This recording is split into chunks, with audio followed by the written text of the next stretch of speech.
అందుకే షాక్ కొట్టగానే మనకి ఎట్లా ఉంటుంది, షాక్ ఎన్నిసార్లు మనకు కొట్టి ఉంటుంది కదా, షాక్ కొట్టగానే మనకు నిద్ర వస్తూ ఉంటుందా అన్నట్టు కదా. మరి శక్తి అది కైనటిక్ అయితే నువ్వు అలర్ట్గా ఉండాలి.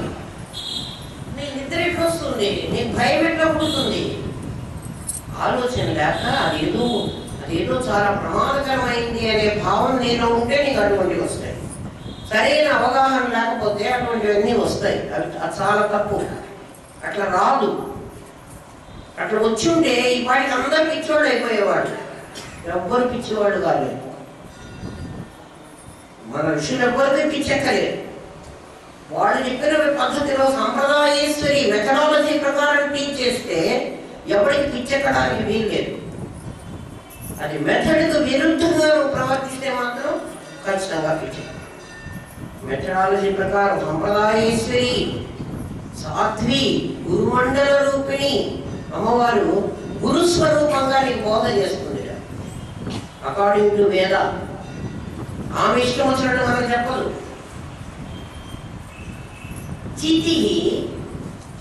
చితి ఆ అమ్మవారు ఎవరో మీకు చాలా క్లియర్గా చెప్తున్నాడు. అమ్మవారు అంటే ఈ పాటికి మనం ముందే చెప్పాడు, అగ్నికుండ సంభూత, అగ్నికుండలో పుట్టింది, అక్కడ ఏమీ లేదు అని. మళ్ళీ ఒకవేళ మనం ఆ అమ్మవారు మెరుగుపితే, ఆమె నాకేదైనా శక్తి ఇస్తే, ఆమె తాపత్రయాగ్ని సంతప్త చేస్తే అని అనుకుంటావేమో. అంటే ఆమె వేరు నువ్వు వేరు అనుకుంటావేమో, నువ్వెక్కడ పొరపాటు పడతావు అని భయపడి వెంటనే చితి, ఆమె ఎవరు అంటే చైతన్య శక్తి. చితి ఇంకా ఆమె ఇంకా ఇంకా స్పెసిఫిక్గా చెప్తున్నాడు. తత్పదలక్ష్యార్థ. నువ్వు త్వం అనుకుంటున్నావు కాదు, తత్ అనేటువంటి పద లక్ష్యం ఆమె. తత్ త్వమసి కదా. త్వం అన్నప్పుడు దేహంలో ఉన్నటువంటి పరమాత్మవి నువ్వు, దేహం విలక్షణంగా ఉన్న పరమాత్మవి, శరీరం కాకుండా ఉన్నవాడు. చితివి. చితి అంటే చితి మంట కాదు, శ్మశానంలో ఉన్న చితి కాదు. చిత్ చైతన్యం అనేటువంటి చితి అంటే విసర్గం. చితి తత్పద లక్ష్యార్థ. అక్కడ తత్పద లక్ష్యార్థ. చితి తత్పద లక్ష్యార్థ. చితి అనకుండా ఉంటే తత్పద లక్ష్యార్థ. చిదేక రసరూపిణి. ఆమె ఎలా ఉంది అంటే ఆమె చైతన్య శక్తి. తత్పద లక్ష్యార్థం ఆమె. తత్వని ఎవరిని నువ్వు లక్ష్యం అంటే నీ ఎయిమ్, ఎవరినైతే నువ్వు ఎయిమ్గా పెట్టుకుని తత్ అనేటువంటి దాన్ని, తొమ్మిది శాశ్వతం కాదు, తత్తే శాశ్వతం. కాబట్టి తత్తు త్వమసి, త్వం తదసి, నువ్వు అదే. తత్పద లక్ష్యార్థ చిదేక రసరూపిణి. ఆ చైతన్యం అనేటువంటిది ఏకరసం. ఏకరసం అంటే ఒకే ఒకటిగా ఉంది. అది లిక్విడ్ ఫామ్ లో ఘనీభవించి ఉంది. అది రసస్వరూపంగా ఉంది. రసం అంటే అనుభూతి. వాడు రసానుభూతి అన్నమాట విన్నారా? రసానుభూతి. ఆ రసాన్ని అనుభవిస్తూ, నువ్వు హాస్య రసం అనుకోండి, సినిమాలో ఎవడో అలీగాడో ఎవడో వచ్చి బ్రహ్మానందము ఏదో మాట్లాడారనుకోండి, వెంటనే హాలంతా నవ్వుతారు ఒక్కసారిగా. ఎప్పుడు మనకి నువ్వు నవ్వు అని చెప్పలే. మన అందరిలో ఒక నవ్వాలి అనేటువంటి యాక్షన్ వచ్చింది. అది దేని వల్ల వచ్చింది?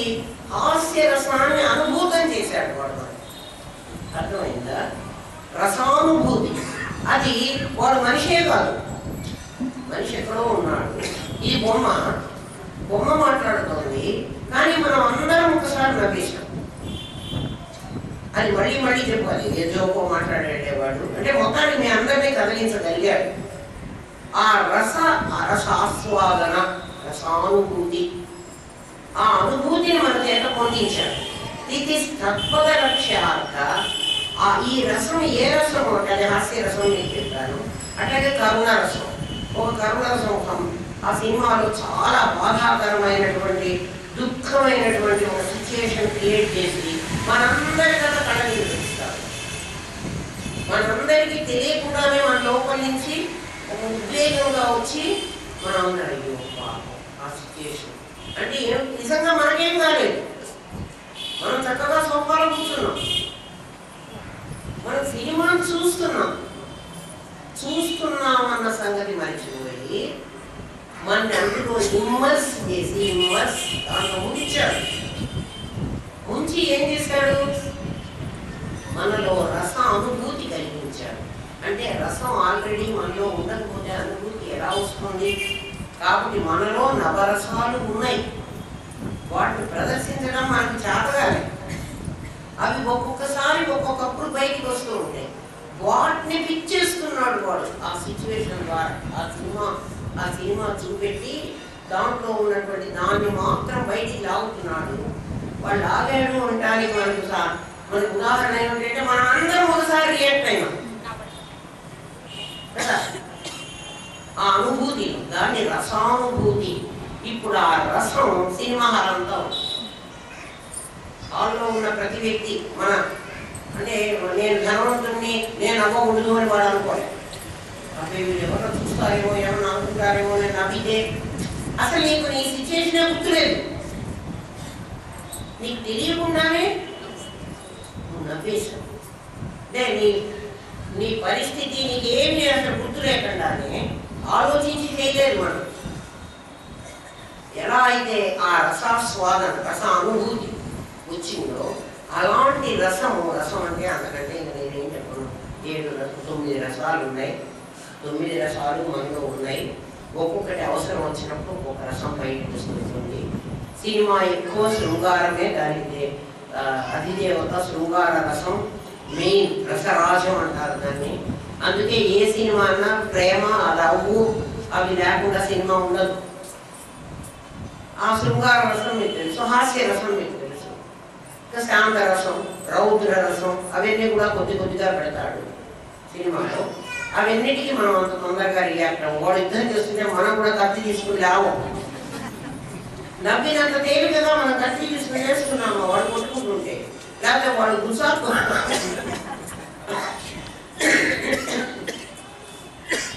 వాడు ఎవడైనా మళ్ళీ యుద్ధాలు చేస్తుంటే మనం కూడా పక్కన అంటే అంత తేలికగా ఆ రసాలు అనుభూతం కావు. మన తేలిగ్గా అనుభూతం అయ్యే అని చెప్తున్నా. కానీ అన్నీ మనలో ఉంటాయి.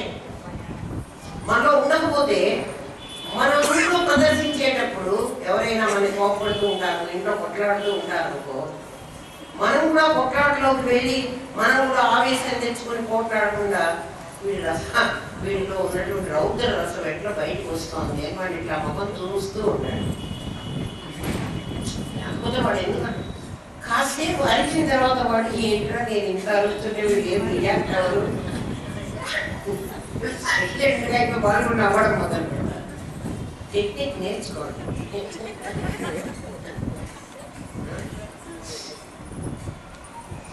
చిదేకర స్వరూపిణి అమ్మవారు చైతన్యం అనేటువంటి ఏకరసం. ఆ ఏకరసమే 9 రసాలుగా పరివర్తన చెంది ఇన్ని వేషాలు వేసింటారు. ఒక హాస్యరసంలో అంటే ఆ పాత్రలో ఆ చిదేకరసమే హాస్యరసంగా కనిపించింది. ఆ చిదేకరసమే శృంగార రసంగా కనిపించింది అనుకో, అక్కడ శృంగార రసాన్ని వాడు బయటికి పెట్టాలి అని డైరెక్టర్ అనుకున్నాడు అనుకో, ఏ క్యారెక్టర్ ద్వారా శృంగారాన్ని బయట పెడతాడు? హీరో హీరోయిన్ ద్వారా బయట. ఒక హాస్యరసాన్ని ఒక క్యారెక్టర్ ద్వారా పెట్టాలనుకో, వాడు హాస్యనటుడు ఎవరైనా ఒకరిని చేసుకుని వాడి డైలాగుల ద్వారా బయట పెట్టాలి. మొత్తం రసాలన్నీ వాడి దగ్గరే ఉన్నా, ఒక చైతన్య రసమే ఉన్నా, దాంట్లో నుంచి ఒక్కొక్కటి ఒక్కొక్క వేషంలో వస్తుంది, మనలోంచి బయటకు వస్తుంది. ఆ వ్యక్తి ఆ రసంతో నిండి ఉంటాడు. ఏ రసము లేనప్పుడు చిదేక రసం, చైతన్యం అనేటువంటి రసంలో వాడు మునిగి ఉంటాడు. చిదేక రసరూపిణి. చిన్నపిల్లలు చక్కగా నిద్రపోతుంటే వాళ్ళని ఊరికే మీరు చూస్తూ ఉంటారు. చిదేక రస స్వరూపులు వాడు, పసిబిడ్డలు, వాళ్ళకేమీ తెలియదు, హాయిగా ఆనందంగా ఉంటారు. ఆ ఆనందంలోనే నవ్వుకుంటూ ఉంటారు. నేను చాలా ఆనంద స్వరూపుణ్ణి. నిజంగా సమాధిలో ఉన్నవాళ్ళు వాళ్ళే. అయితే బయటికి వచ్చేటప్పటికి అమ్మే నేర్పిస్తుంది, దాచిపెట్టుకో, నీవి దాచిపెట్టుకో, వాళ్ళు ఎవ్వరికి చూడకుండా తిను, నేను నేర్పించి పెట్టింది. ఇప్పుడేమో మనం అది వదలుచుకోవాలంటే చాలా కష్టమవుతుంది. నీకు కూడా పెట్టదు. వాడు పొద్దున్న నాకు చొక్కా ఇయ్యాలంటే ఇయ్యను అన్నాడు. నీకు ఇంకో చొక్కా ఇస్తారా, ఇది నాకు ఇవ్వాలంటే ఇవ్వడాడు. తమ్ముడికి ఇస్తాడు, బొమ్మలు ఇస్తాడు, చొక్కా తమ్ముడిని నాకు ఇస్తాడు. అది నేను వినలేదు. తమ్ముడిని ఇచ్చేస్తాడు, ఎందుకంటే వాడికి కాబట్టి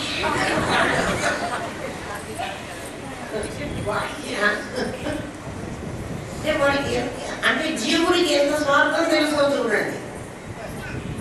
ఇదంతా నాకే కదా తమ్ముడు, లేకపోతే వాడు కాబట్టి బొమ్మలన్నీ వాడు షేర్ చేసుకోవాలి. వాడు తీసుకుంటే ఎట్లా నాకు స్వాత్మానందీ భూత చిదేక రసరూపిణి స్వాత్మానందలీ భూత బ్రహ్మాద్యానంద సంతతి. స్వాత్మానందము లవి, లవము హారము అని లెక్కలు ఇచ్చిన వాళ్ళకి తెలుస్తుంది. లవము అంటే పై పోర్షను, హారము అంటే కింద పోర్షన్. భిన్నం అంటామే, ఇంత భిన్నం. దాంట్లో హారము మొత్తం పూర్ణం అన్నమాట. హారంలో ఎప్పుడు కూడా ఒక ఆస్తి ఎంత ఉందంటే ఆ మొత్తం పూర్ణం హారంలో ఉంది. అందులో 5వ వంతు అన్నారు, ఆ 5 బై వాడి ఆస్తి. 10వ వంతు అన్నాడు అనుకో, 10 బై వాడి ఆస్తి. అంటే హారం ఎప్పుడు పూర్ణ సంఖ్య ఉంటుంది. ఆ లవము అంటారు, లవం ఎప్పుడు చిన్నదిగా ఉంటుంది. స్వాత్మానంద లవీభూత, నీకు అందరికీట స్వాత్మ ఆనందం, నేను ఆత్మని అన్న ఆనందం లవంగా ఉంది. లవం అంటే లవలేశం, చాలా తక్కువ. ఇక్కడ సత్సంగంలో కూర్చున్న కాసేపే ఖచ్చితంగా నేను ఆత్మని, నేను కాకుండా ఎక్కిపోతాను.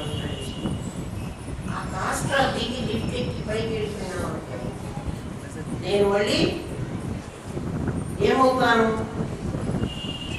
మళ్ళీ నేను మనిషిని, జీవుని. స్వాత్మానందం లేదు. స్వాత్మానంద లవం, లవం అంటే చిన్నది, లవం అంటే లేశం, లేశం అంటే చాలా తక్కువ. బ్రహ్మాద్యానందం, బ్రహ్మానందము హారం. ఆలోచించుకోండి, మన భిన్నం ఇస్తున్నాడు, మన ఫ్రాక్షన్ ఇస్తున్నాడు, మనకి ఎంత ఉంది అని. మొత్తం బ్రహ్మానందం అంతా హారం అయితే, హారం అంటే గుడిసి కాదన్నమాట. ఒకటి ఆస్తిని ఇన్ని భాగాలు చేశారు, 100 భాగాలు చేశారని అనుకుంటాం మనం. దాంట్లో 2% వాళ్ళ కొడుకు ఇచ్చేసాడు, 5% వాళ్ళ కూతురికి ఇచ్చేసాడు, అట్లా అనుకున్నాం కాసేపు. అంటే 2/100 వాళ్ళ కొడుకు ఇచ్చేసాడు, 5/100 వాళ్ళ కూతురికి ఇచ్చేసాడు. ఇంకా వీడికి చాలా ఉంది. అంటే వీడి ఆస్తి ఎంత? 100. మిగిలింది దానధర్మం చేశారు.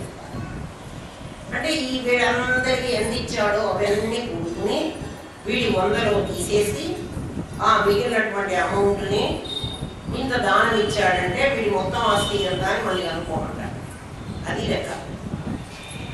స్వాత్మానందలీ భూత, స్వాత్మానందము బ్రహ్మానందముతో పోల్చుకుంటే నువ్వు పొందుతున్నటువంటి ఆనందం లవ ఇంత. సంసారంలో పెళ్లి చేసుకుంటే వచ్చే ఆనందం ఇంతే, డబ్బులు సంపాదిస్తే వచ్చే ఆనందం ఇంతే. అవి హారం కాలేవు, అవి లవమే అయినాయి అంటున్నాడు. స్వాత్మానంద లవీభూత బ్రహ్మాది ఆనంద సంతతి. బ్రహ్మాది ఆనంద సంతతిలో నీవు పొందుతున్న ఆనందం, ప్రస్తుతం నువ్వు పొందుతున్న ఆనందమే కాదు, 1% కూడా కాదు. మరి ఇది ఏమిటి? ఎంత పర్సెంటేజ్ నువ్వు ఆనందపడ్డావు అని అనుకుంటున్నావే? నాకు చాలా, నాకు జాబ్ వచ్చిందండి, నేను కాలేజీలో గోల్డ్ మెడల్ వచ్చిందండి. అవన్నీ ఆనందాలు నీ 1000 ఆనందం కనుక ఒకవేళ బ్రహ్మానందం హారమైతే దాంట్లో 0.0001 అది నువ్వు పొందిన ఆనందం. ఎంత పర్సెంట్ నువ్వు ఆనందపడ్డావు అంటున్నావే అది అంత. అంటే నీ ఆనందము ఆనందమే. ఎందుకు కాదంటారంటే మేము ఇంత ఆనందాన్ని అనుభవిస్తుంటే ఆ ఆనందం అయితే పర్మనెంట్గా ఉండాలిరా నాయన. నీకు ఎగ్జామినేషన్ పాస్ అయిపోయిన ఆనందం నెక్స్ట్ డే ఉందా? పెళ్లి రోజు ఆనందం రేపు ఉందా? లేదు. నీ ఆనందం అయిపోతుంది, నా ఆనందం పర్మనెంట్గా ఉంటుంది. నీ ఆనందం వయసు గడిచే కొద్దీ మాసిపోతుంది. నా ఆనందం నిత్య యవ్వన స్వాత్మానంద లవీభూత. లవి లవ లవలేశం. లవ అంటే కొంచెం. బ్రహ్మాద్యానంద సంతతి. పైగా నీ ఆనందం నిమిత్త మాత్రం. నా ఆనందం నిమిత్త మాత్రం కాదు. ఎందుకంటే నిమిత్త మాత్రం అంటే నీ ఆనందం మరొక దాని వల్ల నీకు వస్తుంది. పరీక్ష పాస్ అయితే, లాటరీ తగిలితే కదా నీకు ఆనందం వస్తుంది. నిమిత్తం. ఛత్రోపాయో ఛాయోపాయ. గొడుగు పెట్టుకుంటే ఎండ నుంచి నేను రక్షించబడ్డాను. చాలా ఎండగా ఉంది, ఎవరో ఊరికిచ్చిపోయినారు, నాకు గొడుగు పట్టుకున్నాను. ఇప్పుడు ఎండ లేదు. ఎంతసేపు? గొడుగు పట్టుకున్నంతసేపు. ఆ గొడుగు కాస్త గాలి వెళ్ళింది. మళ్ళా నా ఎండ నాకు మామూలే కదా. అంటే గొడుగు వల్ల నాకు ఆనందం వచ్చింది. ఛత్రాపాయ. ఛత్రం గొడుగు పోయింది అంటే ఆనందం పోతుంది. అట్లాగే నాకు భర్త వల్ల ఆనందం వచ్చింది, కొడుకుల వల్ల ఆనందం వచ్చింది, ఆస్తి వల్ల ఆనందం వచ్చింది. ఇవన్నీ నిమిత్తానందము అంటారు. ఆ నిమిత్తం పోతే ఆనందం పోతుంది. ఒక దాని వల్ల నాకు ఆనందం వస్తే ఈ ఆనందము బ్రహ్మానందం దేని వల్ల రాదు, అది నీవే. అది ఇంకొకళ్ళ వల్ల నీకు రావటం లేదు. గురువుగారి వల్ల వచ్చింది. గురువుగారు ఆనందాన్ని ఆయన ఎక్కడ ఇవ్వగలడు? గురువుగారు చెప్తారు అంతే. ఆనందం నీ లోపల నుంచే రావాలి. వాడెవడో సినిమా హాల్లో బ్రహ్మానందం ఒక డైలాగ్ చెప్పాడు. నవ్వింది నువ్వా వాడు వేడా? నీ లోపల నుంచి వచ్చిందా నవ్వు? వాడికి వాడు నవ్వుతుంది, నవ్వండి అంటే మనం నవ్వొచ్చిందా? రాలేదు కదా. స్వాత్మానందం నీ లోపల ఆనందం రావాలి. ఇవి నిమిత్త ఆనందాలు. ఆ నిమిత్తం పోగానే అవి పోతాయి. పర్మనెంట్గా ఎప్పుడు ప్రపంచంలో ఉండడానికి వీలేదు. ఎవరి వల్ల మనకు ఆనందం వచ్చినా ఆనందం కూడా శాశ్వతత్వం దానికి లేదు. పైగా ఆ ఆనందానికి కూడా పర్మనెన్సీ. ఎట్లా అంటే మనం ఇప్పుడు ఊరికి వెళ్ళాలి అని మన వాళ్ళు కొంతమంది కర్నూలు వెళ్ళాలి అనుకున్నారు. అనుకోకుండా కర్నూలు బస్సు అక్కడ పోతూ అక్కడ కనిపించింది. పాప ఆ బస్సు వాడు మంది చూసి పాప ఎవరో ఆడపిల్లలే వస్తున్నారు, కొంచెం ఆపుదామని ఆపాడు. ఇప్పుడు ఆ బస్సు ఎక్కారనుకో వీళ్ళకి ఆనందం ఎంతసేపు ఉంటుంది? మనం బస్ స్టాండ్ వరకు వెళ్ళకుండా ఆ బస్సు వాడు ఇక్కడ ఆపాడు, బస్సు ఎక్కాము, ఆనందం డెఫినెట్గా ఉంది. ఎంతసేపు ఉంది అంతే. అది నిమిత్త ఆనందం. మీకు బాగా అర్థమైంది. నిమిత్త ఆనందం అర్థమైంది.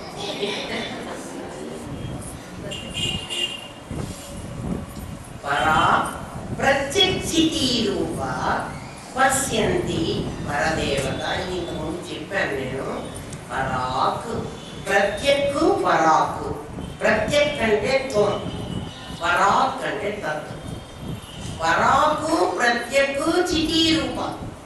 నీ చితి నీ చైతన్యం ప్రత్యక్ రూపంగా ఉంది, పరాక్ రూపంగా ఉంది. మరి ఇది వేరు అది వేరు అంటున్నారేమో. త్వము తత్తు అంటే ఇది నేను అది వాడు. అది నీవైతివి కదా, అది నేను ఇద్దరు లేము. అది నేను ఒకటే చితి.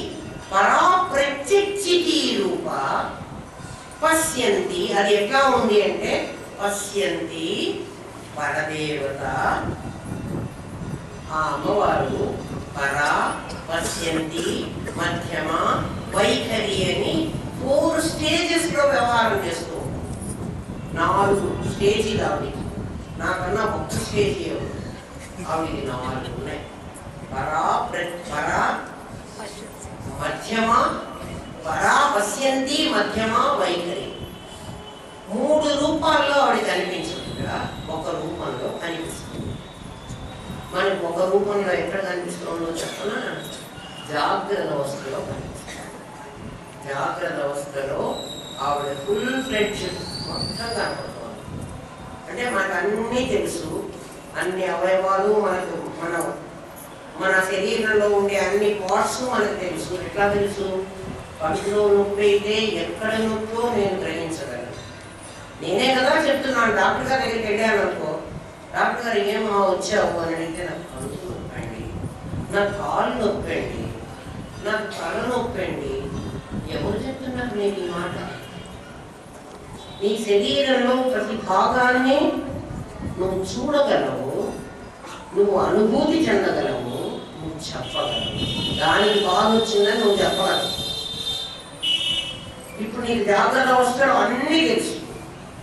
స్వప్నంలో ఈ జగత్తు తెలియదు, కానీ స్వప్న జగత్తు తెలుసు. స్వప్నంలో ఒకవేళ నేను కనుక ఉంటే అక్కడ నాకు కనుక పాము గరిస్తే పాము గరిచిందన్న జ్ఞానం నాకు ఉంటుంది. నాకేమిటి పాము గరవడం ఏమిటి, నేను మేడలో పడుతున్నా కదా, ఇక్కడ పాము ఎట్లా వస్తుంది అన్న తెలివి తెలియదు. అంటే నాకు పూర్తి జ్ఞానం ఉందా? కొంత జ్ఞానం నశించింది. అసలు లేదా? కొంత జ్ఞానం ఉంది. కళలో కూడా దొంగవాడు వచ్చింది నేను అనుకుంటున్నా. కళలో దొంగవాడు నిజంగా దొంగవాడు వస్తే కనుక్కోలేదు. కళలో దొంగవాడిని కనుక్కోగలరు, కళలో పాము కలిసింది కనుక్కోవాలి. అంటే నాకు కొంత జ్ఞానం ఉంది. స్వప్నంలో సుషుప్తిలో శరీరం అంతా పడిపోయింది, అయినా నాకు జ్ఞానం ఉంది. ఆ జ్ఞానం ఏం చేస్తుందంటే హాయిని అనుభవిస్తుంది. పరా పశ్యంతి మధ్యమ వైఖరి. మధ్యమగా నా స్వప్న స్థితిలో ఉంది, పశ్యంతిగా నాకు కనపడుతున్నటువంటి జాగ్రత్త అవస్థలో ఉంది, పరాగా వైఖరిగా ఉంది. జాగ్రత్త అవస్థలో వైఖరి కనపడుతోంది కదా. పరా పశ్యంతిగా నాకు సుషుప్తి అవస్థలో ఉంది. అంటే నేను దాన్ని చూడగలుగుతున్నాను. అసలు పూర్ణంగా ఉన్నటువంటిది నా తుల్యమైన స్థితి. అట్లా ఈ శక్తి, ఈ చిత్ అనేటువంటి ఈ తత్పద లక్ష్యార్థమైన చిత్తు, పరాప్రత్యక్షమైనటువంటి చిత్తు, అదే దానికే ఎగ్జిక్యూటివ్ ఇవన్నీ విశేషణాలు. అదే పరాకు, అదే ప్రత్యక్షం, అదే చిత్తు, అదే తత్తు, అదే త్వము. ఆ అయినటువంటి ఆ శక్తి పూర్తిగా బహిర్గతమయ్యేది ఒక స్థితిలో, ఒక స్టేజ్లో. సగం మాత్రం కనపడేది మరొక స్టేజ్లో. అది కనపడకుండా జగత్తును అనాత్మను వేరుగా చూడగలిగింది ఇంకొక స్థితిలో. తను పూర్ణంగా ఉన్నది, దేహంతో సంబంధం లేకుండా ఉన్నది మరొక. అంటే 4 ఉన్నాయి. ఆ పర పశ్యంతి మధ్యమ వైఖరి. అవే నీకు వాగ్రూపంగా బయటకు వచ్చినప్పుడు నీకు అర్థమవుతుంది.